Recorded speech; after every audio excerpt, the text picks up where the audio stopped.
Hello everyone. तो जैसा कि लास्ट पार्ट में हमने देखा था कि याओ की कुकिंग और सिंगिंग की आवाजें सुनने के बाद चियान को फाइनली नींद आ जाती है। अब नेक्स्ट मॉर्निंग जैसे ही वो उठता है, अपने लिविंग एरिया में आकर देखता है तो वहीं भरी उसके सोफे पर बेचारी याओ थक हार के सो चुकी थी। वो डर के मारे उसकी आवाज से उठ बैठती है और उसे सॉरी करने लगती है।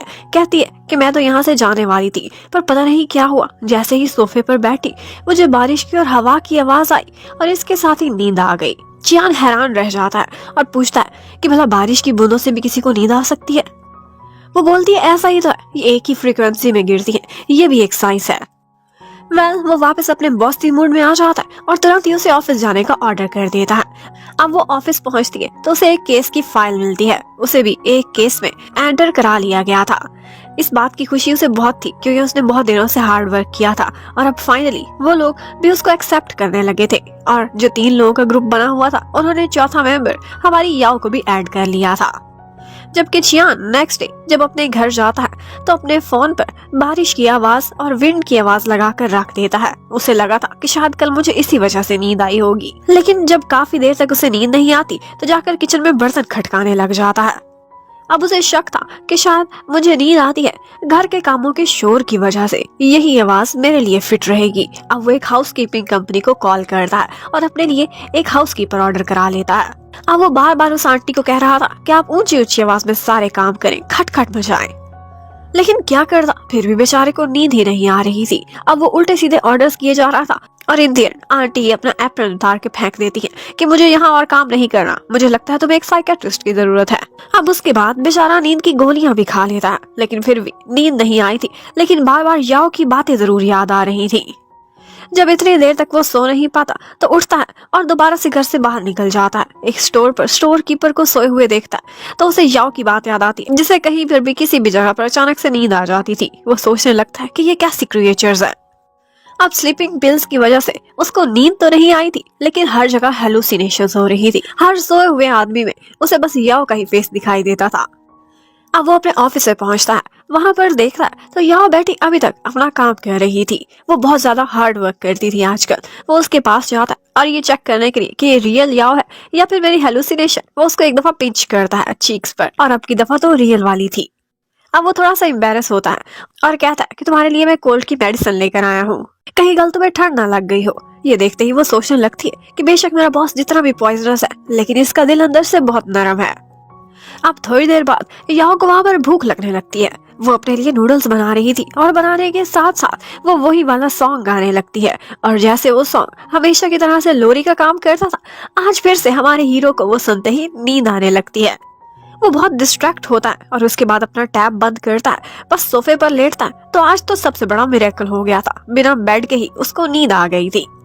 और फिर पता नहीं कब सुबह हो गई, उसे तो कुछ पता ही नहीं चला। नेक्स्ट मॉर्निंग हमें दिखाते हैं कि बहुत से कोलीग्स इस रेयर से नजारे को एंजॉय कर रहे थे कि उनका बॉस काम से थक कर अपने सोफे पर ही सो गया है। उन्होंने आज से पहले कभी भी इसे सोते हुए नहीं देखा था।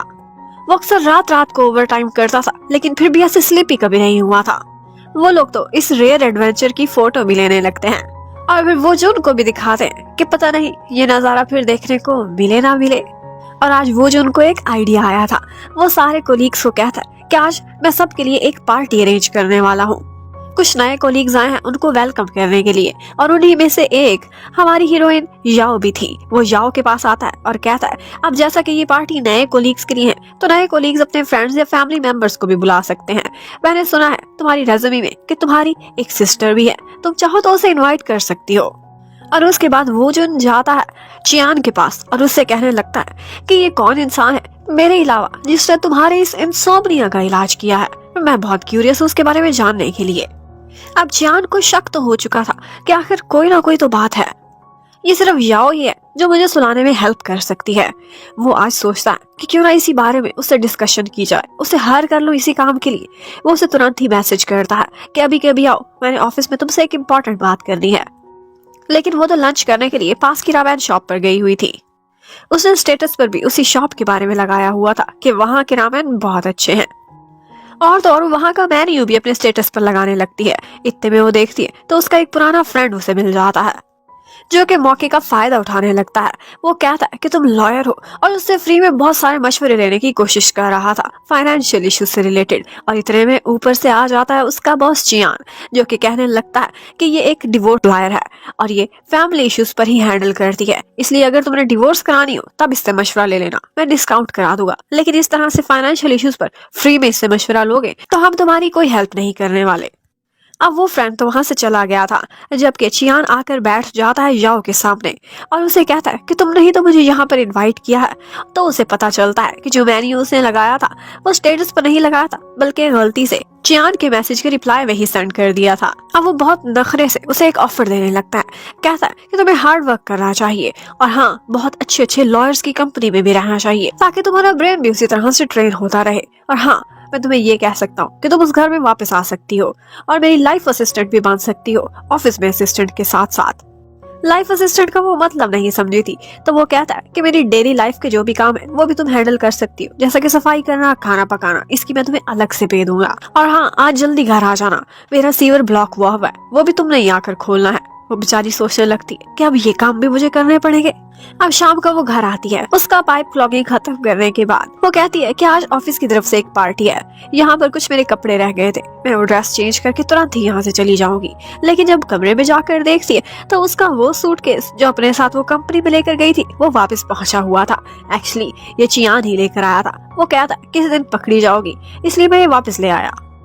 अब याओ को तो यही लगा था कि इसने मुझे सिर्फ घर के कामों के लिए हायर किया है, लेकिन ये सुनकर तो वो हैरान रह जाती है कि ये मुझे यहाँ पर वापस रहने की भी इजाजत दे रहा है। वो इतनी शॉक में चली जाती है कि तुरंत ही अपनी बेस्टी टिंग को कॉल करती है, उसे यही गुड न्यूज देने लगती है। लेकिन टिंग उससे कहती है कि इसमें तुम्हारे लिए खतरे वाली घंटी है, तुमने खुद ही तो बताया था कि तुम्हारे इस बॉस के बहुत सारे जानी दुश्मन हैं और बहुत दफा इसे लाइफ थ्रेटनिंग मैसेजेस भी आए हैं। तो किसी दिन ऐसा ना हो कि कोई इसे खत्म करने आए और तुम्हें उसकी असिस्टेंट समझकर पहले ही रास्ते से हटा दे, कहीं इसके हिस्से की गोली तुम न खा लेना, इसके साथ रहना बहुत खतरा है। अब ये बात सुनकर याओ काफी डर गई थी और तो और उसकी फ्रेंड ने 2-3 केसेस की एग्जाम्पल भी उसे दे दी थी। अब ये सुनते ही वो तुरंत ही वहाँ से भाग नहीं करती है और चियान तो ये देखकर हैरान रह गया था। और फिर हमें दिखाते हैं कि वूजुन ने तो वो पार्टी रखवाई ही एक्चुअली चैंग शी के लिए थी, जो कि याओ की सिस्टर थी। वो उससे पूछने लगता है कि तुमने अपने घर से किसी को नहीं बुलाया? तो वो कहती है ओहो हाँ, सिस्टर को बुलाना था लेकिन मैं भूल गई। तो वो कहने लगता है ठीक है, तुम मुझे उसका नंबर शेयर कर दो, अगर तुम्हारे पेरेंट्स को या फैमिली को आइंदा बुलाना हो या कोई भी इमरजेंसी हो तो मैं उनसे कॉन्टेक्ट डायरेक्टली भी कर सकता हूँ। और अब इस तरह से उसने उसकी सिस्टर का वीचैट नंबर हासिल कर लिया था। अब जैसे ही वो चैंगशी की प्रोफाइल देखता है तो उसे पुरानी यादें आने लगती हैं, वो नॉस्टैल्जिक हो जाता है।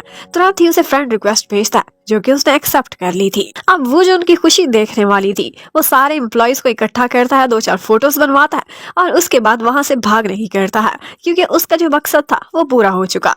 उधर चियान के अब सोने का टाइम हो चुका था। वो सोचने लगता है कि ये लड़की अभी तक वापस क्यों नहीं लौटी, ये नहीं वापस आई तो मुझे सुलाएगा कौन।